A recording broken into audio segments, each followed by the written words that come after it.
ভাই গেছে কাজে, শাশুড়িও বাড়িতে নেই। পাশের ঘরে ভাইয়ের বাচ্চা সারা রাত কাঁদার জন্য ঘুমে ব্যাঘাত ভাসুরের। ভোর হতেই গরম মেজাজে ধারালো দা নিয়ে এলো পাথারি কোপ বৌমাকে। নদিয়ার শান্তিপুর থানার অন্তর্গত বাইগাছি বাগানে পাড়া ইটভাটা এলাকায় বুধবার ভোরে এক চাঞ্চল্যকর ঘটনা ঘটে। অভিযোগ, বৌমা কমলা বিশ্বাসকে ধারালো হাঁসুয়া দিয়ে কোপ মারে তার ভাসুর সুব্রত বিশ্বাস। রক্তাক্ত অবস্থায় কমলা দেবীর চিৎকারে ছুটে আসেন প্রতিবেশীরা।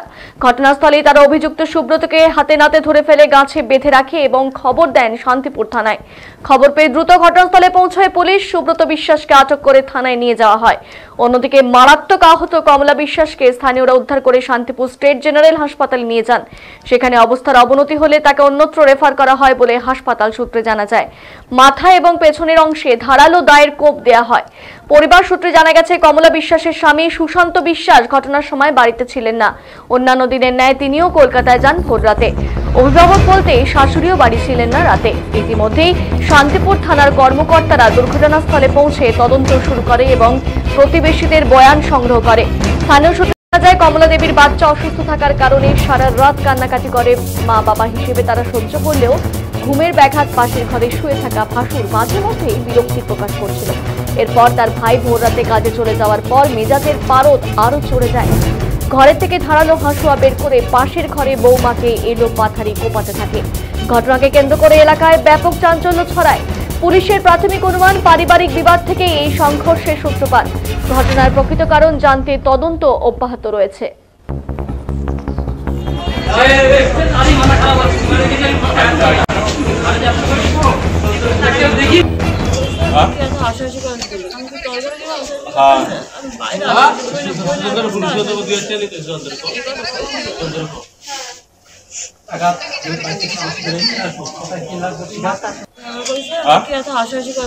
ঘটনাটা আমরা সঠিক জানি না, কাজে বেরোচ্ছিলাম, রাস্তায় দাঁড়িয়ে আছি, হট করে দিকে বাড়িতে দিকে চেঁচামেচি হচ্ছে। দৌড়ে গেলাম, দৌড়ে গিয়ে দেখি কুপিয়েছে। আমরা শুধু হাতটা দেখেছি আর মাথাটা দেখেছি। ঘরের মধ্যে যে এতটা করে দু জায়গায় বসিয়ে দিয়েছে সেটা আমরা দেখিনি। তারপরে আমি হসপিটাল নিয়ে আসলাম। তারপরে ডাক্তারবাবু যখন দেখলো এতটা করে জায়গায় কোপানো, কে কুপিয়েছে? কে? এনার ভাসুর। আচ্ছা, কেন বলো? কেন সেটা আমি সঠিক জানি না, বলতে পারবো কেন কুপিয়েছে। তো ওনাকে কি এখন অন্য জায়গায় রেফার করলো? অন্য হাসপাতালে? হ্যাঁ, কল্যাণী। কি নাম ওনার? কমলা বিশ্বাস। কমলা বিশ্বাস। আপনার কি হয়? প্রতিবেশী।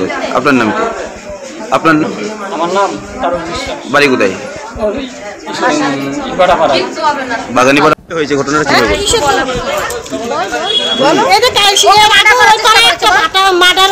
কেউ কিচ্ছু বলেনি এবং না বলার কারণে এটা আরেকটা মার্ডার হলো।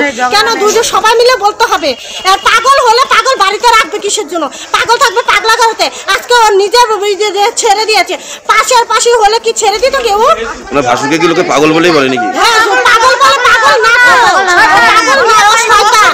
ও শয়তান, পুরোটাই শয়তানি। গাদানি বলে পাগল না, পাগল না, পাগল না। পাগল বলে কি করে? পাগলের দিকে তাকিয়ে থাকে। ও পাগল না, একদম পাগল না। ওই পাড়া কোনো শাসন নেই। আসলে সব আশেপাশে ঘুরে বেড়ায়। আপনারা কি মহিলাটার বাবার বাড়ির লোক? হ্যাঁ, সবসময় যে সে দাও নিয়ে হেসম নিয়ে যে ঘুরে বেড়ায়, তার কোনো স্টেপ নিল না। তার পরিবার কিংবা আশেপাশের লোক, তার কাকা কাকি সব আছে ফ্যামিলিতে। মেয়েটা একদম, মেয়েটার কেউ নেই। মেয়েটার মা বা কেউ নেই। বাবাটা মারা গেছে, শুধু মাটা লোকের বাড়িতে। মেয়েটার বাড়ি কোথায়? ওর ভাসুর ওকে কুবিয়ে এরকম করেছে। ওর ভাসুর সুস্থ স্বাভাবিক মানুষ। এর আগে ওই পাড়ার কোনো শাসন নেই। ওই পাড়া আরেকটা বউ মেরেছে ওদের পাশে। মানে ওনার ভাসুর ওনাকে মারধর করেছে? ওনার ভাসুর ওনাকে মার্ডার করার চেষ্টা করেছে। দেখছেন না, এটা মার্ডার নাকি বলে? এটা শুধু মার্ডার। আপনি কি হন? আমি ঠাকুমা হই, দুঃসম্পর্ক। ওর মা, ওর বাবার কাকিমা হই। মানে ওনার স্বামী কোথায়? ওনার স্বামী কোথায় কাজ করে জানি না। বউটাকে এভাবে বাড়িতে রেখে, বাচ্চাটা আছে রেখে কাজে এখানে ওখানে কাজে চলে যায়। ওনার তো জানা দরকার যে আমার বউ ঘরে একা, আমার ভাইটা এরকম। ওনার বড় ভাসুর। এটা বড় ভাসুর বৌমাকে কুপিয়েছে? হ্যাঁ, বড়।